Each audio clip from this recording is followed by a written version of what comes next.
Some of the worst decisions aren't made by the reckless people. They're made by the people who are competent but still somehow walked into the choice that they should not have ever made in the first place.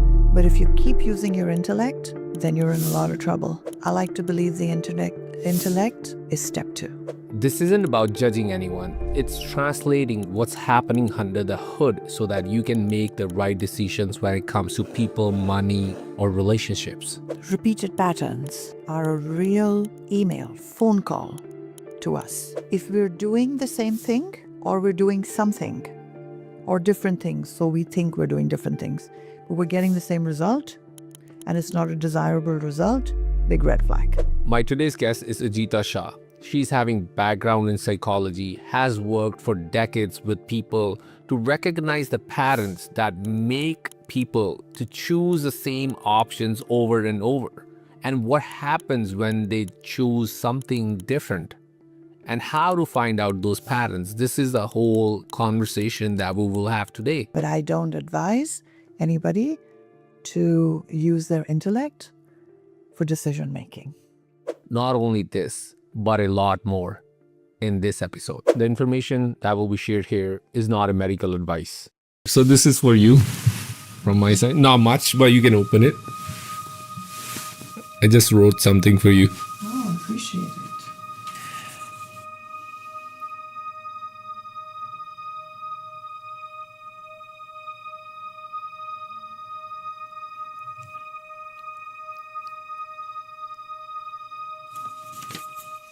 %1,000%. That's my work. That is what I talk about. So I will say a lot of very simple things to you. I call it #useless. Sit with a thought. Sit with a question. Mm-hmm. The answers will come. There are enough beings, energies wanting to help you. Mm-hmm. But if you keep using your intellect, then you're in a lot of trouble. I like to believe the intellect is step 2. Mm-hmm. Step 1 is basically asking for help. Your intuitive decision, right? So a lot of people, and I think we'll talk about this, should I do this job? Should I marry this person? Should I start this business? What are the pros and the cons? And I'm not saying there's no value in that. There's tremendous value in that. But is it meant for you? So you have to know from deep within, should you marry this person? Should you take this job? Should you move to New York? Mm-hmm. The pros and cons will misguide you because they become very generic. It's a busy city, you can make more money, this job, you're going to work for Google, whatever. Very generic. It applies to everybody, those pros and cons. Mm-hmm. Should you do it? Is the $1 billion question. Once you know intuitively that this is what you want to do, then your intellect is tremendous in setting up strategy. How are you going to do it? Who are you going to call? Then the brain is brilliant. Mm-hmm. But I don't advise anybody to use their intellect for decision making. You have been working with people for more than 30 years. Why do you think smart people make bad decisions? What they can't see and you can see? So there are 2 aspects to this, right? We could look at it from a psychological perspective. In psychology, we would say, depending on what your education is, dependency on that education becomes tremendous. I have an MBA, I'm a doctor, I have this knowledge, and we start getting governed by just that information. We don't go broader sometimes. And there are times when that broader knowledge, information, wisdom becomes important in functioning. Like when doctors want to go into business for themselves, a lot of them fail because they're tremendous doctors, but they don't know much about finance or marketing. And, other things like that. So smart people tend to get micro-focused in what they know. They become data-driven. They come from a place of ego because I'm a subject matter expert, meaning that's it. It's the be-all and end-all. We don't expand so much. But if you go deeper, then what holds us back? Fear is a big one. We're afraid to be seen. We're afraid to be mocked. We're afraid of judgment. Now then, when you look at those things, there are certain people that are highly confident and some are not. So why is there that difference? That's where when we go deeper and we look at families, what was your upbringing like? What messaging did your parents give you? Did they value you? Did they make you feel like you were important? Did they make you feel heard? All of those kinds of things. And if you were suppressed, like a lot of parents say, this is what you have to do, this is what you have to study, these are the rules of the family, this is the legacy, things like that, then you should start to shut down. That's where intuition shuts down. Don't allow yourself to think. When you are not allowed to flourish, then you become very fearful. You don't have enough confidence in yourself. And then when you go out into the world, even when you're in school and college, you come from that space of fear, which goes into so many aspects of life, and then you don't do very well. And it doesn't matter how intellectually smart you are, and it doesn't matter how great your education is. Some of these factors are afflicting the smartest people. Elon Musk talks about it, right? Mm-hmm. And is it wrong to think logically or data-driven? Kind of. Is it wrong? Not at all. I mean, data has its place, has value, but it cannot be the only point from where you decide to take any decisions to move forward, depending on what it is. Data is great. But even let's say you're looking at your podcast, you're looking at the data around that podcast. But I would say there is the deeper part of you, there's intuition. There are many, many other unseen esoteric factors that are impacting you and the work you're trying to do. That little birdie that speaks in your ear? That might defy the data sometimes. And then you have to decide whether you're going to go with the data or you're going to explore this other idea that keeps coming up in your head. And what I find and what I invite people to do is it becomes a trial and error initially.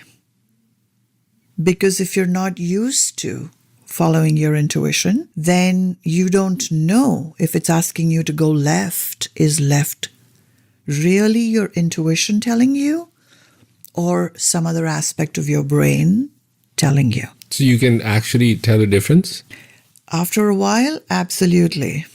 Mm-hmm. So when you start to play this game with yourself, that I'm going to try and I'll go left, and you see what the result is, and you do this a few times, then you start to make that distinction between the intuition and logic or some part of data that is coming in. It's a really great exercise to do. And slowly, when you start to have faith in yourself and in your intuition, and you learn to lean into that, then decision-making becomes near perfect. My understanding is basically like when we are looking at like so much content, if I have to take a decision, if I'm going to like look at the data, right? If I'm looking at the data, maybe not at right that moment, maybe sometime later when I have to make a decision, right? So my understanding is if I'm getting a thought, that data or that content or the things that I consume during this whole understanding process, that what decision should I make, is going to be like, if I'm getting those thoughts, it's going to be based or driven by those things that I saw. And there is no birdie or anything, or I'm totally wrong. The birdie is there. It's there. Because you were born with it. Okay. All of us are. Okay. Intuition is as obvious as the heart that beats in your chest. Now, most of us, for various different reasons, shut that down. And then we become very intellectual, knowledge-oriented, and now what we call data-oriented. And then that is all we work with. But that birdie is constantly talking to you. So how many times have you heard people, and I'm sure you have had similar experiences where you feel something here, butterflies in the stomach, gut feeling, and you don't listen to it because the data says X, Y, and Z. And then you say, damn, I should have listened to myself. I should have listened to my gut. That's what I'm talking about. Mm-hmm.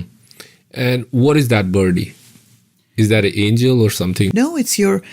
So we carry within us incredible amount of wisdom that has been amassed through all the lifetimes that we have lived. So, without getting too woo-woo, everybody has, we're a soul, and the soul is on a journey. So it goes through many different lifetimes, and in those lifetimes there are experiences like you and I live. This is an experience. And then that is recorded and it stays. So imagine if you have had 100 lifetimes. Imagine the amount of wisdom you have. Your intuition is your capacity to tap into that wisdom. That's why there's no external thing to do. You sit quietly. What you wrote to me and gave me, beautiful words, without knowing that it is that intuitive wisdom that surfaces when we shut down the external noise. And then you match it. The decision should come from that deeper part of you.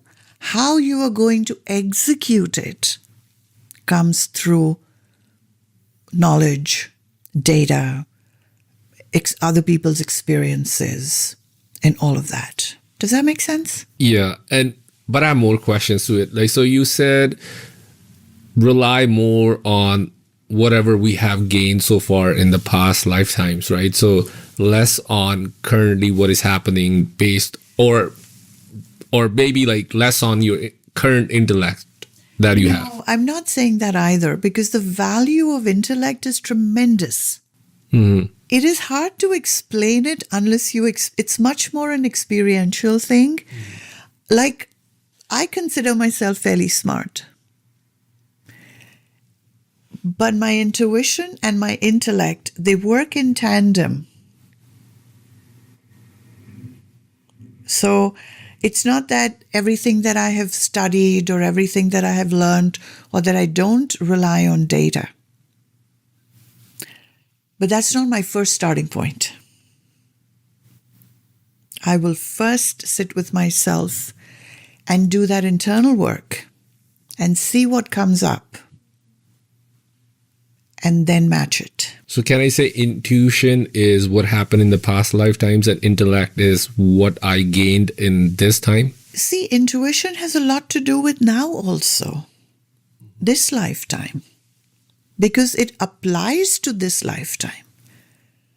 Now, who I was in my past life and what my experience there is not, we're bringing in some wisdom, but has to be applicable to today, to what you're trying to do here, and for your success in this lifetime. So, for example, you are doing some sort of an engineering problem. This is purely intellectual example. But you need to figure out something which is calculus based. Now, you learn calculus in grade 9.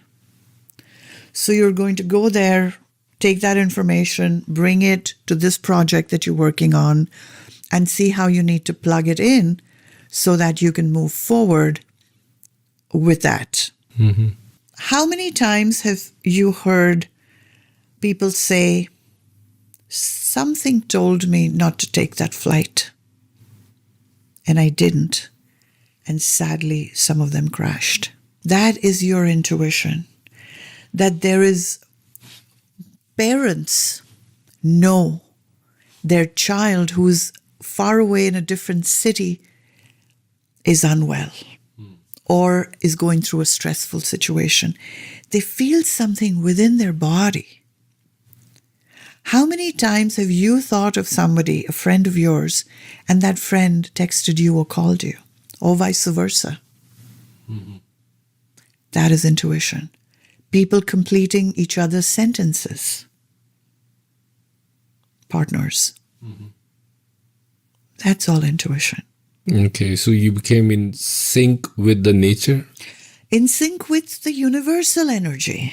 Okay. Right? So you have to know and believe that the matrix holds all the knowledge. Give you another example. Take Madame Curie or so many other scientists that are working on a project and they feel something's missing or they're not getting the answer that, they feel should be coming out of the experiment they're doing. And then they have what they call an aha moment. The answer comes to them. So one can say you are connecting to the matrix in that flow state, and you are able to tap into the answer that you're looking for, because the matrix contains everything, every answer, every permutation, combination of everything that we could possibly think about. Our responsibility is to go to that puzzle piece and bring it and use it as you need to. So it's not angels as much. Angels, if you believe in them, become the messengers of that information, but the matrix, the field, the quantum field holds the knowledge. It's physics, actually. And the thing you said, if I want to see a difference between the action that I took or someone took based on the intellect or intuition, that's going to come with the practice. It really comes with practice. If you have not been in touch with your intuition from the time you were little and you shut it down, then yes. How do you know that this birdie is a real birdie and it is guiding you correctly? You don't know. How can you shut down your intuition? Like it's going to always come, no? It is, but you stop listening to it. Okay. It's there, you just don't notice it. Yeah, exactly. Because again, when we're younger, it shuts down in childhood because you're an outlier in your family, for example, which means you think differently, you behave differently. That upsets the status quo in society, in the family. Nobody likes that. We like people to follow a set path because then everybody knows what to expect. Same thing in a family. You come from a business family. The expectation is that you will take over from your parents when they teach you and then they give it up to you. I'll give you an example. When my son was little, 3 years old, he was like, I want to be a paleontologist. Basically, he said, I'm going to dig for dinosaurs. I was like, oh my God, my child is going to have a hard life and he's not going to make much money. I don't know how much money, these people make. It was my first thought. I come from a doctor's family. I did not become a medical doctor. So I was like telling him, you should become a doctor. Think about it. Now he's 5 years old when I'm having this conversation with him. But I was a smart enough parent to not thrust anything on him. And he started saying from age 5 that he wanted to be an engineer. He said, I want to build bridges. And nobody in my family, both my side, my husband's side, has ever been an engineer. But then I watched him closely. He was very good with finger dexterity and, other math and physics and other spatial-based games and things. So I let him be. I let him cultivate that. And then if you hear his life story, it's very interesting how he got into engineering. Then he did a double engineering while he was studying. So I could have very well forced him into anything that I thought he should do. So today he is smart and intuitive. Because as a parent, I allowed him to speak his mind. I allowed myself to listen to him. He could unfurl as he wanted. So that intuitive part is functioning. But, if I'm a strict parent, if I think I know what I'm doing, I'm angry, I could be abusive. Then you're done. Yeah. And so if I have to make any decision, usually I'm fighting with two thoughts. Should I do this? Should I don't do this? So is that I'm fighting between pros and cons, or I'm fighting between intuition and my intellect? That's the confusion that I still have. Yeah, and it's probably a little of both. Because if you are more of an intellectual, data-driven person, then that is how you function in life. But then there is that aspect of you that is like, oh, no, let me help him, or let me save him, from making a decision that he's going to have to walk back on, or that might cost him money and time and, all of those things. So it could be a little of both. It's hard to say right here, right now, but I invite you to try and make that distinction for yourself. If there is a thought, it's almost like a voice in your ear. It's hard to explain because it's experiential.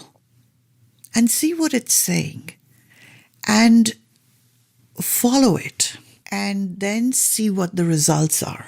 I'm 100%, I don't know if I already said that, intuition-based decision maker. I could have all the data. I will follow my intuition. And then how I'm going to execute on a program or whatever is what I use. See, another fun way to develop your intuition is when you can't find your keys or your wallet is lost or something. Close your eyes and think into where it could be. When you're looking for something, it makes sense to take a few moments and to try and feel into where it could be. Close your eyes and just... It's not thinking, it's feeling. And its energy will communicate with you. And you might think I left it in my office, but it could be in the kitchen. Because that's where you drank water just before you were stepping out, for example. And because everything is energy, everything has a vibration, and everything communicates with each other, then that you can pick it up. But it, again, is something that you have to work on, you have to develop. And once you do that, it saves a lot of frustration. It saves a lot of time. Just close your eyes and where could it be? And then you'll be in pretty well in the general area, or it'll be calling you so loudly that you're like, there it is. And that is a part of intuition. So you help people in making the decisions, or you help them understand how to make decisions? Neither. You're neither. My work is to help you offload all the layers that you carry in your mind, in your body, and in your soul that keeps you from the most perfect being that you are. So your wounding, really, that's my major work. And everything really stems from there. If you are a fearful person, if you are not able to study, if you make really bad relationship decisions, everything I have seen over my lifetime, that those become the starting points. And in my healing, so I have two components to my work. My main component, my most valuable component, is the healing, in which I do not need you for anything, because I'm going inside your essence, finding the blocks and removing them. The other aspect is what I call spiritual counseling. It's a lot of psychology, a lot of human behavior, and that's where you and I would sit and talk about what's not working. Then I will come in with why it's not working and what it is that you need to do differently from a thought process, thoughts are the most important, because thoughts then create our actions. So if you are trying to change an action without changing the thought, which is governed by your belief, which is the end result of your wounding, nothing's going to happen. Mm-hmm. And when you're getting that information, like, what are you getting? Like, is that a feeling or your exact picture? A little of everything. A little of everything. Like the other day I was in a healing with a lady, and when I closed my eyes, I saw fire.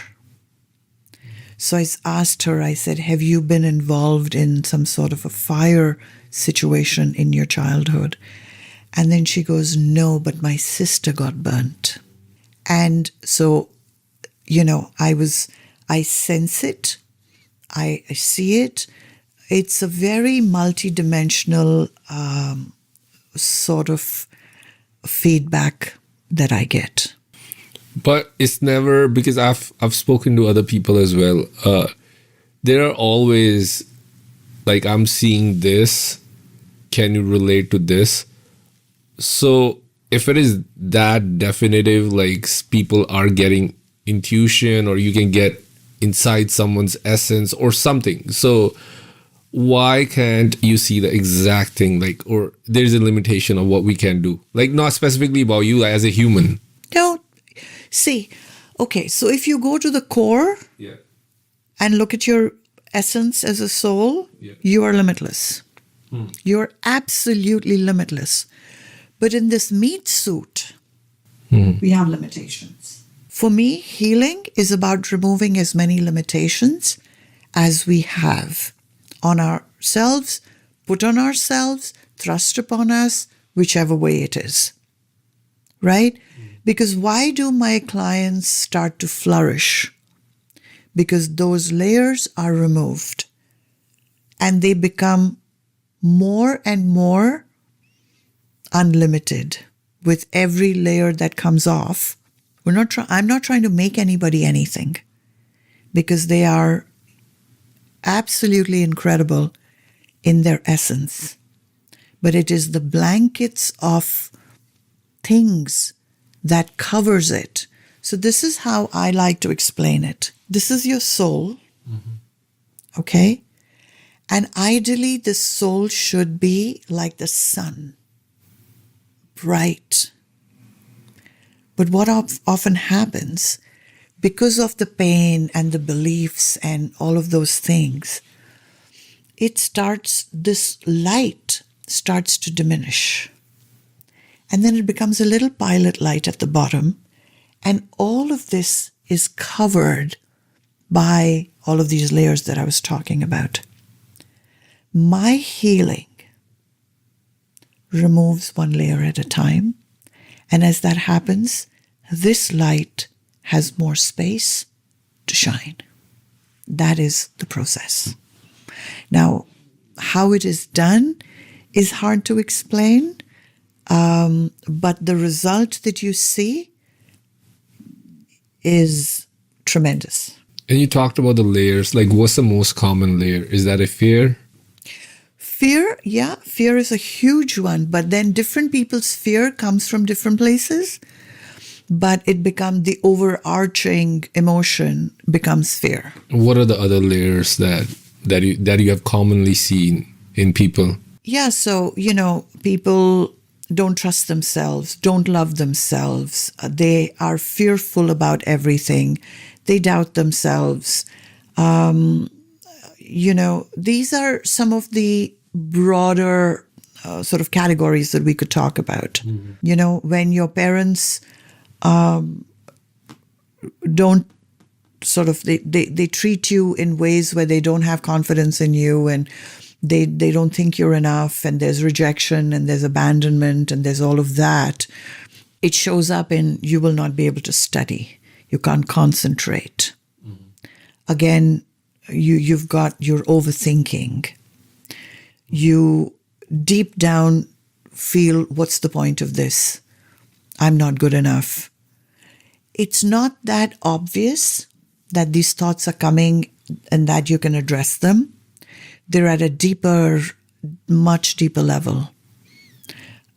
It goes into your capacity to make money. A lot of people are not successful, not because they're not smart or they don't have the right strategies. It's because this stuff is pulling them down. This is how I like to say it. Mm-hmm. Take Usain Bolt. We know what his skill set is. Now imagine Usain Bolt running with rocks tied around his feet. No matter his talent, he would not have been able to achieve what he did in life. Our job, every individual's primary job, is to identify those rocks and to remove them. That's my job. So, Ajita, I want to ask you one question.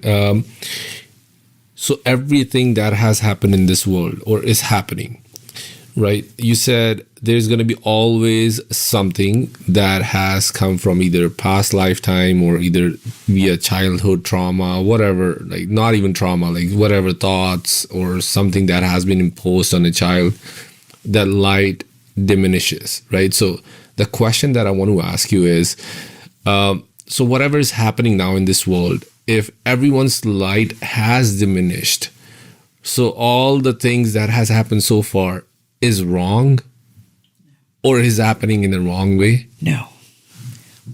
It's a beautiful question. Yeah. A lot of us think that way. Yeah. What's happening is wrong. I'm unlucky. My suffering is God doesn't love me. I hear that a lot. It's actually the opposite.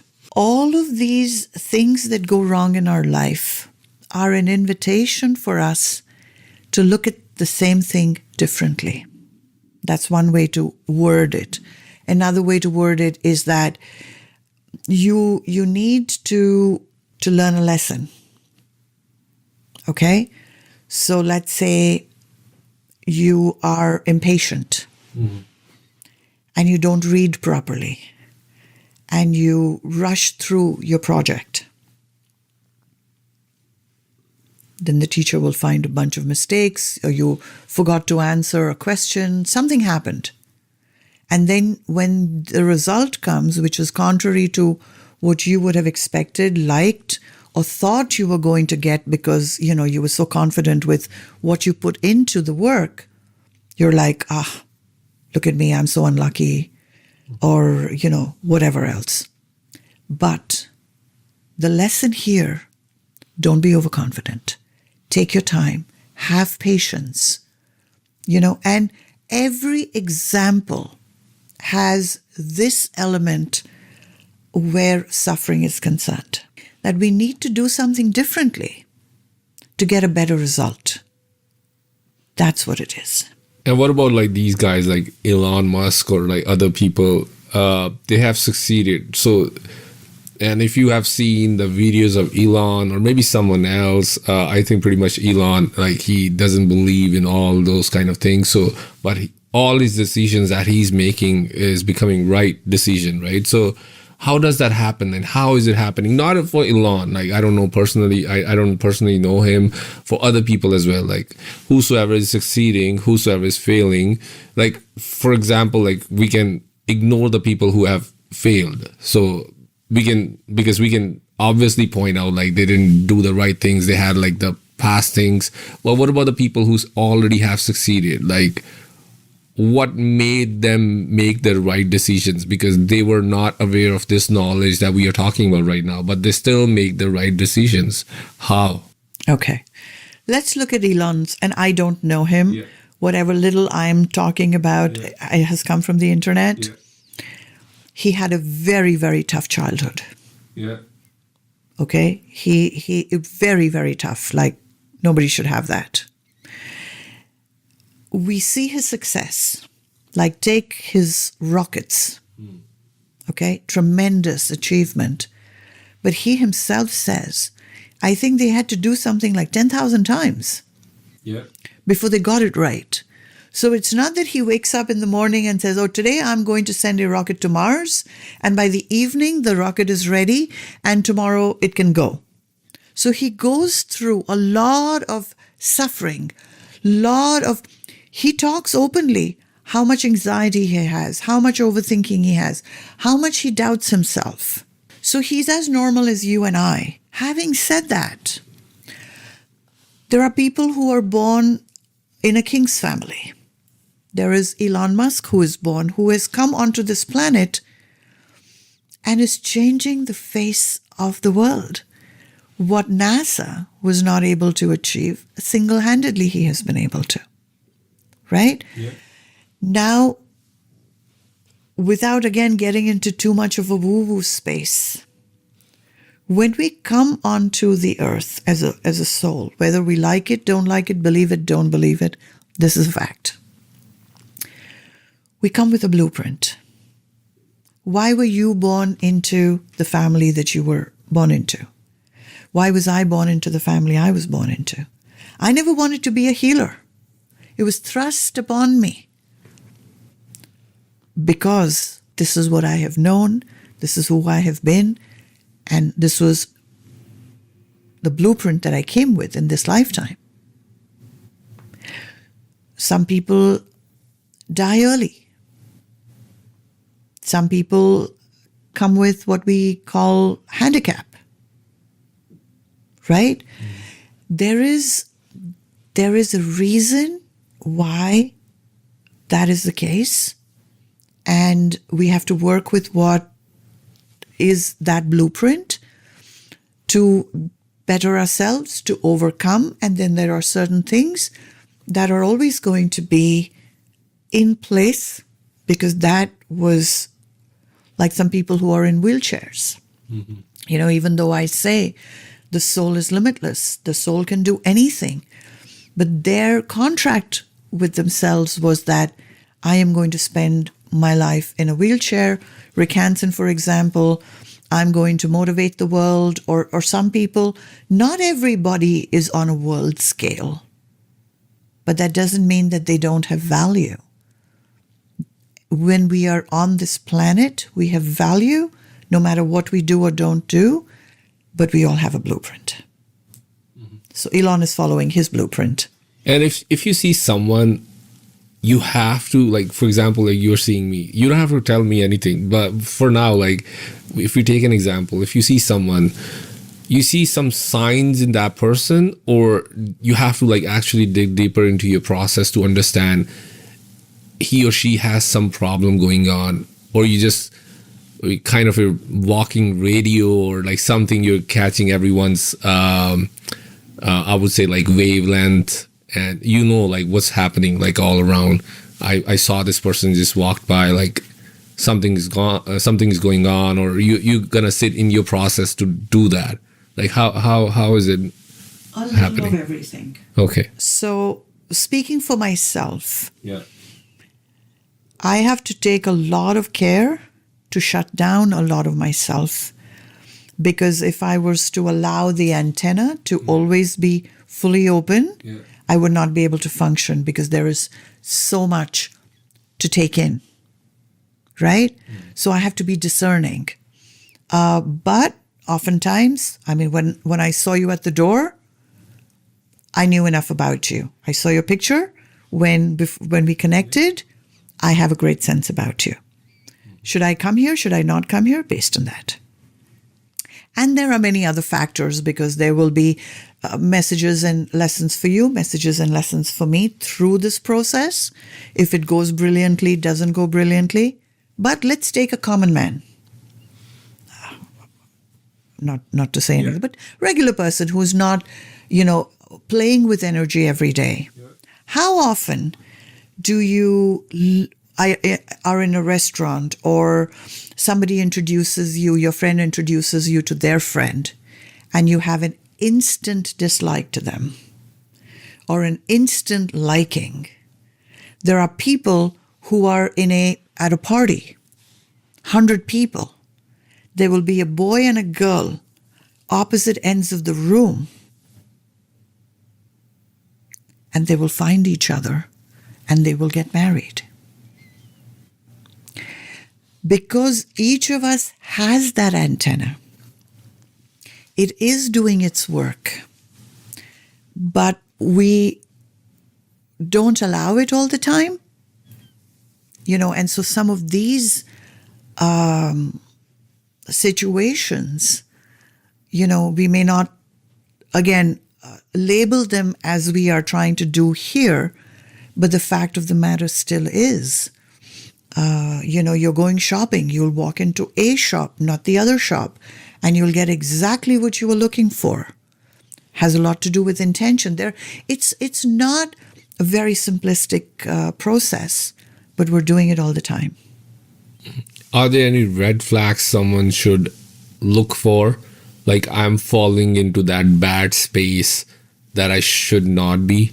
Like, red flags for myself or for someone who's watching this podcast right now. Like, for example, like they're about to make a decision. It can be any decision. Maybe like stand up, go get the snacks and come back. Like, it can be any small decision.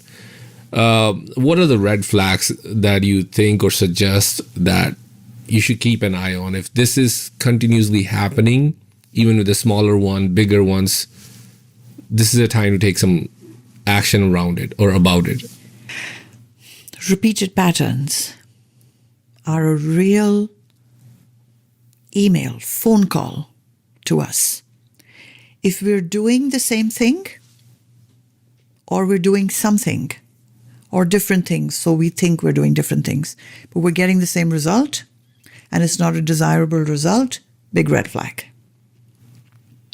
If you're dating the same kind of people who treat you the same way, you're in and out of jobs. Every time you open a business, it shuts down. You partner with the wrong people. They run away with your money. So many things. These are all red flags. Anything that doesn't give you your right result becomes a red flag, in a manner of speaking. Today we live in a society where spirituality has become a buzzword, and positivity is something everybody talks about. I meet a lot of people who think they are the epitome of positivity, and then I can show them that far from it. I call it, there's a term for it, right? I call it pseudo spirituality or toxic positivity. That's a word. It's a term. We have to be very honest with ourselves. We have to be very, very self-aware. Awareness is the beginning of everything. Self-awareness. Are you fooling yourself? Is your ego and your mind governing you? So every morning you're saying affirmations, you're reading positivity, you're giving and sending positive quotes to your friends. Are you following it in your life? That's a huge red flag. Because then what happens? We start to think that we are on the right track because I know all of these things, I know these concepts, I know about law of attraction, but you're not following it in your life. You know it here, intellectually. It's information in your head. It has not come down and become an embodiment. That's a huge one for me. Mm-hmm. Because unless you can embody all of these principles, you are going to be in tough spaces in your life. I mean, it's just, there's no two ways about that. Things will not go your way. Are there any daily practices someone can do, I don't know, in order to be more aware, to catch these things? I don't know about working on these things, but I think for that, someone has to walk them through the process, like maybe yourself. But if someone has not gotten in touch with you, so what should be the thing that they can do or should be doing on a daily basis? See, well, how does awareness come? Yes. Awareness comes by looking. So look at yourself. Journaling sounds like a very cliched thing to do, but it's a very valuable thing because when you keep something in your head, you can't see it. When you write something down, it becomes very real. You can't forget it. You can reference it back at any point. So start writing down how you feel, how your day went. At the end of a week, when you read that, you might see you're thinking the same thing. You're doing the same thing. And what is the end result of it? Then you can start to match the dots. And you will have a level of awareness around that. Intelligent person, you'll be able to look and say, maybe I wake up at 10 o'clock every day. That's not working because my day is short. And then I get a lot of anxiety because I'm trying to rush through things and I make mistakes. Very basic example. Mm-hmm. So now you're saying, okay, I'm going to start waking up at 7. Your day becomes bigger, longer. You have more time, less anxiety. You feel better, less mistakes. Ishu, the thing is that a lot of this stuff is very basic, very fundamental. There are we have to climb the Everest and we have to, read 35 books. Just start getting in touch with yourself. Put your hand on your heart and just sit. How does that feel? What are the thoughts that are coming up? Write them down. You'll know what worries you. You know what scares you. You'll know what you want to work on. Sit with yourself quietly, silently, every day, 15, 20 minutes, half an hour. No devices, no nothing, just sitting. That silence will speak to you in incredible ways. But it's so loud. And it is very loud. Exactly. The answers will come to you. You will start to connect with that field. Initially, when we go through this process of just sitting silent, it's so hard. It's so hard. I don't know. Is that a normal thing, or people reach a stage when they start listening to the actual thing, if there is that actual thing? I don't know. Okay, great point, right? So we look at Zen masters, we look at monks, we look at people who are teaching meditation and talking about meditation have been doing it for 10, 20, 30 years. Now you're starting today. Mm-hmm.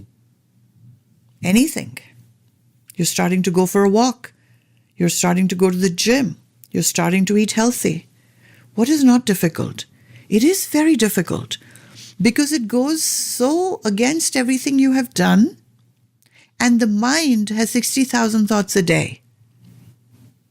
You cannot shut it down. Even with the people who are huge meditators, very good at it, have been doing it for years, the space between thoughts is still very minuscule.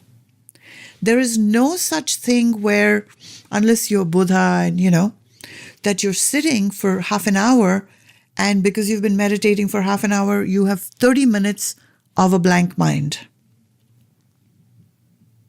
So yeah, very right. It is hard. It is very hard. But please do it. I have one more question. You said about writing a journal.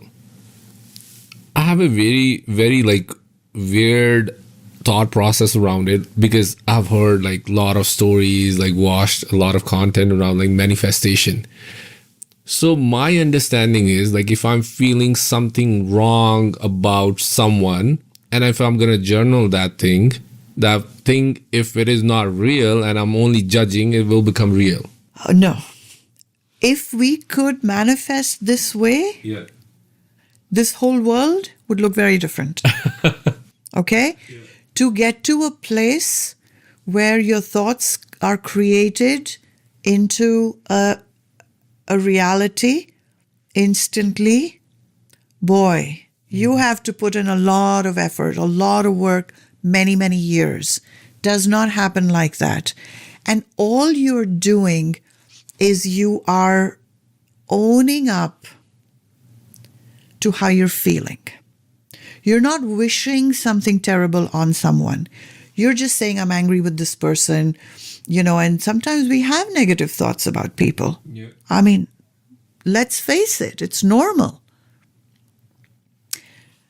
No, it doesn't happen like that. How can someone know there's a fine line between when I need help or I need to work on myself on my own? Let's say you're learning anything. Yeah. Or do it on your own. Or you get yourself a teacher to help you. You always get to your destination quicker when you're working with somebody who knows the shortcuts, who knows how to help you navigate the difficulties that you're having. So the short answer to that is it's always better. It becomes a question of a choice. Now, you could start to work on yourself, see how that goes, and then decide, whether you would like to work with a professional and help them just shorten the process for you. I was watching one video a couple of days ago. It was a documentary, not a serious topic documentary, but he was making a documentary. His name is Johnny Harris. He made a documentary on why we are always tired. So then he focused on one part of the brain, why early man used to make so many, I would say, physical efforts, but still they were not tired. We are sitting on a chair pretty much whole day. We are still feeling tired. So how is it related with it? Because the point that he mentioned, they were used to make maybe 3 or 4 decisions in a day. We are making 10,000 or something. So our brain is telling you have already done so much amount of work.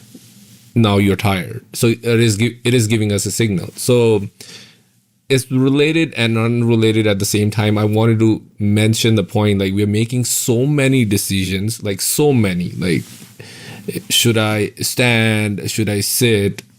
Should I hire this person, fire this person? If I'm working in a company, if I'm running a company. So the amount of work that is needed to be done in order for a person to feel that I'm ready now for the world? Like, is that ever a point that comes, or is a process you're never going to feel you're ready? Oh my God. The biggest litmus test to my work is how quickly you feel different from when you came to, which is in literally 1 month. You're pretty well redefined. And you must feel ready, able, and hugely confident for what lies ahead. Otherwise, the work is not done properly. So there are proofs. Absolutely. I can give you 20 examples without taking a breath. Can you give me one? I met a lady in Dubai late last year. A friend referred her. It was an interesting way. How you meet people was, for me, incredibly interesting. Anyway, she wanted to meet me. She came over where I was staying, and she was a petite lady wearing a white dress. And as I saw her walking, if I was ever to meet a zombie, that was it. Her face was gray. She was dragging her feet. It was awful to see her. And when I was just like, oh my God. Anyway, she came, she sat down. So she had been under psychiatric care for 12 years. She got 18 electric shocks. Wow. She was not working now for 5+ years because of burnout. And,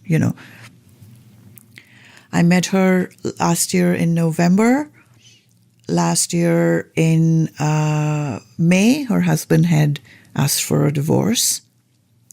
She had 2 daughters. She has 2 daughters. So she was basically French and she had moved from France to Dubai to be with her younger daughter, whom they were not talking to each other. Her older daughter, who lives in France, had anxiety from age 3 and no good relationship. Mm-hmm. This is the broad background. So I sat down, and normally I don't do healing on the first session. I just take the history. But I felt so bad for her that I really thought that she needed some support. Did some healing for her. Ishu, you had to be there. Don't take my word for it. Her skin became glowy, pink. Color came back. She was smiling. And when she walked back to the door to leave, she had a skip in her step. I came back to Toronto. We started working together. She would not get out of bed. Like she was completely debilitated. She started going to the gym. She started making friends. Her daughter, who would not look at her, started coming into her bed. They started becoming mother and daughter. She started taking her mother to the mall and with her. All of this within a month. She was not even 21. Then she became my client. Big differences. She referred her older daughter to me, who couldn't function even though she had a job. She had an MBA. Massive anxiety. 1 month later, her boss, who went on mat leave, left the company to her to run while she was away. This is hard to wrap your head around. You have to talk to these people. You have to see them. There's testimonials are on my website. Mm-hmm. And Samya even says she was under psychiatric care. She did psychotherapy. She did EMDR. She did all kinds of things. That was my next question. Like, why normal therapy cannot help in that case? This healing that I do is very unique. There aren't a lot of people. I have never met anybody who does that. And it really goes to the absolute bottom. And the healing is not incumbent on your participation. Right? I don't do healing for arbitrary people. I need permission. I will not go into your soul without permission, but I don't need you. Your life will change dramatically without me working with you on the spiritual counseling level and all of that, because it is based on removing the layers that are dimming your light. I don't know much about therapy, but I don't know, but I'm gonna still admit, like, we are publicly talking, but I've been to therapy and I don't know the difference between, I've met like a lot of spiritual people. Like I don't know what people are gonna tag me with, but I feel like I'm a spiritual person. Yes. Yeah. So I've been into therapy. So what most of the times they do is like you talk, they listen. But I went there to get a feedback.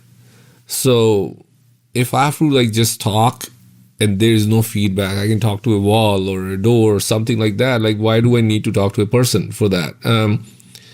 And I went there. I think I've tried it multiple times, but I'm not seeing any difference, like zero difference. You should try healing. Maybe that's the path. See, I have a psychology degree, and so I say this with with a lot of caution. Yeah. Why did I move from counseling and therapy to healing? Of course, firstly, it was my path, and without going down that route, I very, very quickly realized that working with the mind alone will not solve anybody's problem. The number of clients I have who have been in therapy 5 years, 3 times a week, calculate the time, and I'm not really putting down therapy at all, because there are people who benefit from it. And I advise people, if therapy is the way they want to go, by all means. But my experience has been that there are deeper layers, which if we don't tackle, it depends on what your problem is, right? Certain things can be, mended with therapy, and others can't. Like Samya, the lady I was just talking about, 12 years of therapy. I mean, there are other elements that, I don't want to share because they're a little bit too out there, but the difference, like being in therapy and taking all kinds of medications, she couldn't get out of bed. And I don't give you medication. I don't change your medication. I don't ask you to do anything, really. You are motivated to make the changes because suddenly your inside feels different. Now you want to get out and take a shower. You want to go to the gym.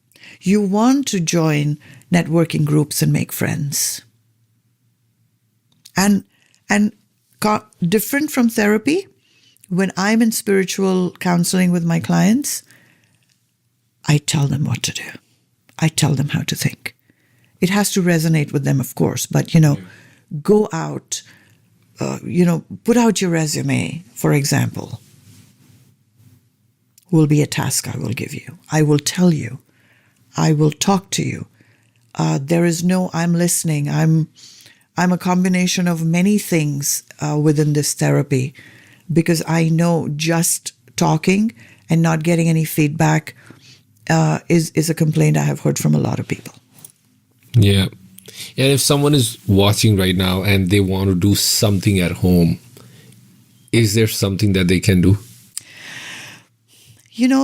Doing this kind of healing is not possible. Yeah. Because you said that you need someone to do it. Yeah. And not many people can do this kind of work, right? A lot of healers that are out there, when you look at their work, they ask you to do things. Yeah.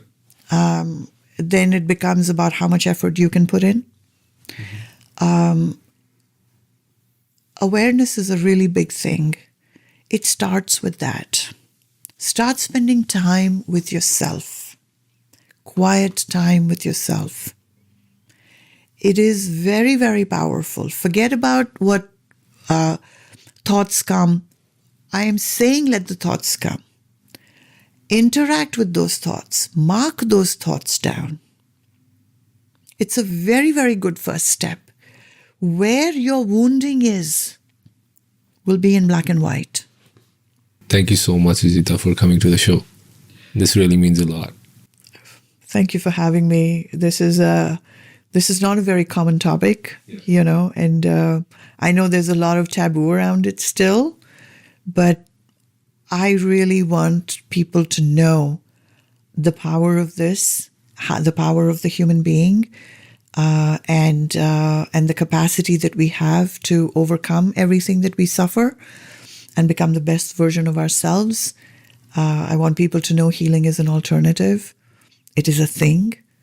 And I appreciate you for giving me that opportunity to talk about it. Thank you. Thank you so much.